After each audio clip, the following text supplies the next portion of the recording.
The 10th Amendment is kind of the pinnacle, the summit, the top of the heap for the Bill of Rights. The Bill of Rights has a structure. There's 10 amendments, but there's 3 areas of emphasis. The first couple amendments talk about specific rights that you have and specific limitations that are placed on the government, so the government can't get in the way of your rights and your freedom. That's the first part. The second part deals mainly with process, legal courtroom proceedings, how trials are conducted, what does it mean to have juries, what does it mean to have witnesses, all of which are designed to make sure that you get a fair trial, to make sure that you are not unjustly or inappropriately accused, and to make sure that no punishments are cruel or unusual. Third part then is a general statement about rights and the idea that you have the rights, the government does not, and expanding your freedom as an individual, your liberty as an individual, and limiting and confining the government to make sure it does not have too much power over you. That's sort of the overview of the Bill of Rights, and the 10th Amendment is the last of the 10. It kind of summarizes them all and puts it in perspective. The 10th Amendment to the Constitution. This is the last amendment in the Bill of Rights, and it is not only the 10th Amendment, but it's also kind of the summary, the big conclusion to the entire Bill of Rights. It says the power is not delegated to the United States by the Constitution, nor prohibited by it to the states, are reserved to the states respectively or to the people. What does that mean?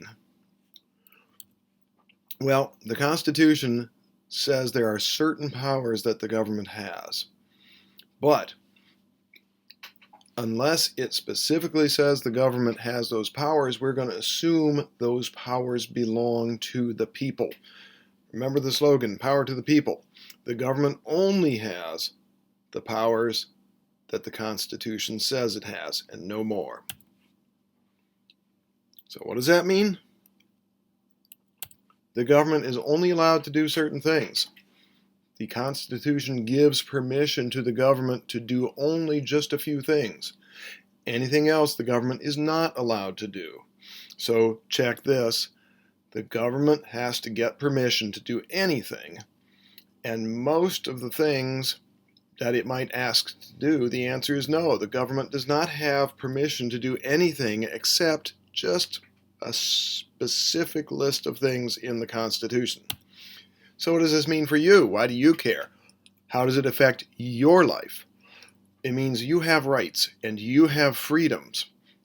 Don't let the government take them away, right? If the government is strong, then you are weak. You don't want to be weak, and you don't want the government to be strong. All right? Every right that you have, okay? Make a list of your rights. 1, 2, 3, 4. Freedom of speech, freedom of belief, freedom of the press, all your rights.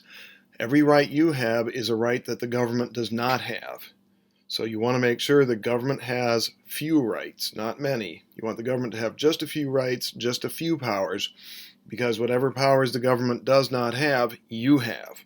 So keep the government weak, keep yourself strong, keep your freedom. Don't let the government claim a right to do things. So the 10 amendments that add up to the Bill of Rights, we just looked at the 10th one. Each of the 10 amendments stands on its own, but also the 10 of them together work to protect you. First, by stating your specific rights and limiting the government so that it can't take over those rights.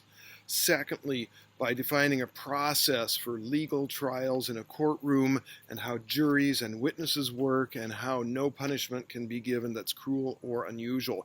Thirdly, the Bill of Rights has a generalized function to state that individual liberty is the focus and that government is assumed to have only very limited abilities, and therefore emphasizing personal freedom over the power of the government. So don't let the government mess with you. The Bill of Rights will protect you. That's all for now. Goodbye.